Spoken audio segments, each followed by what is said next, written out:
हरे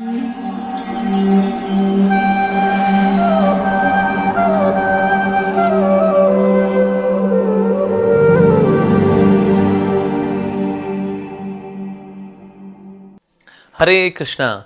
तो आज हम सवाल लेने वाले हैं कि भला भक्त लोग एक दूसरे के सामने इतना झुकते क्यों हैं? ये भी झुक जाते हैं, वो भी झुक जाते हैं। आप लोग इतना ज़्यादा एक दूसरे के आगे क्यों झुकते हो? क्या आप एक दूसरे की चापलूसी करते हो कि तुम मेरे आगे झुको, मैं भी तुम्हारे आगे झुक जाऊंगा, और फिर दोनों की जो ईगो है शांत हो जाएगी कि मेरे सामने कोई झुकने वाला है, पर तुम्हें भी झुकना पड़ेगा, हमें भी झुकना पड़ेगा। तो भक्त क्यों एक दूसरे के आगे झुकते हैं?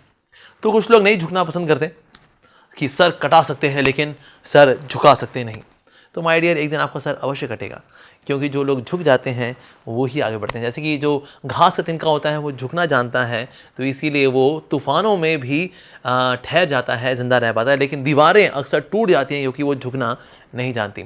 तो जो लोग ये स्लोगन फॉलो करते हैं कि सर कटा सकते हैं लेकिन सर झुका सकते नहीं, then my dear one day कुछ ना कुछ ऐसा होगा कि सर जाएगा ही जाएगा। तो भला सर झुकाना क्यों आवश्यक है? क्योंकि ना हमारे सर के ऊपर एक बड़ी भारी चीज़ रखी हुई है, और वो बहुत भारी भी और चिपकी हुई है। उसको बोलते हैं ईगो। तो अगर कोई चीज़ अगर सर पे रखी हो और उसको अगर हटाना हो, तो उसको बड़ा सिंपल तरीका क्या है कि अगर मैं झुक जाऊँ तो वो चीज़ गिर जाएगी, राइट। तो सर पे रखी है हमारी ईगो, जब हम झुक जाते हैं तो ये ईगो भी गिरती है, और इसलिए हम जितनी बार झुकेंगे उतनी बार ही ईगो गिरेगी। और इस प्रकार से जितना ईगो का लोड सर से झटता चला जाएगा, you will feel very light. तो इसीलिए भगवान के भक्त जो हैं झुकते हैं। क्यों? क्योंकि हम अहंकार से मुक्ति चाहते हैं, और इस प्रकार से devotees they become free from ego by bowing down. भक्तों के आगे शीश नमन कर करके हम लोग इस प्रकार से इस अहंकार से मुक्ति प्राप्त करते हैं। तो इसलिए डिवोटी से आगे हमें सर झुकाना चाहिए। और इसका लाभ क्या पहुंचता है हमें कि हमें भक्तों की ब्लेसिंग्स मिलती हैं। शास्त्रों में बताया गया है, भक्त पद धूलि, भक्त पद जल, भक्त भुक्त विशेष, यही 3 महाबल। तो भगवान के भक्तों की पद की जो धूलि है, जो उनके पद का जल है, यानी कि उनके पाँव का धुआ जल, और जो उनका भुक्त अवशेष है, यानी कि उनके द्वारा छोड़ा हुआ जो महाप्रसाद है, यही 3 महाबल, इनमें बहुत अधिक शक्ति होती है। तो इसीलिए हम भक्तों के आशीर्वाद को अपने जीवन में लेके आते हैं, उनके सामने सर झुका करके, ताकि उनके चरणों से हमें आशीर्वाद प्राप्त हो, उनकी चरण धूलि के रूप में। तो इसलिए हमें भगवान के भक्तों के आगे झुकना चाहिए।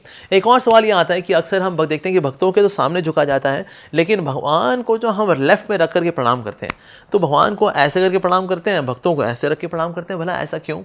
तो भगवान के भक्तों के आगे शीश नमन करते हैं कि उनकी कृपा से हमारे अहंकार की शुद्धि हो, और भगवान को हम लेफ्ट में रख के प्रणाम करते हैं, क्योंकि लेफ्ट साइड में एक बड़ा इंपॉर्टेंट चीज़ है, वो है हार्ट।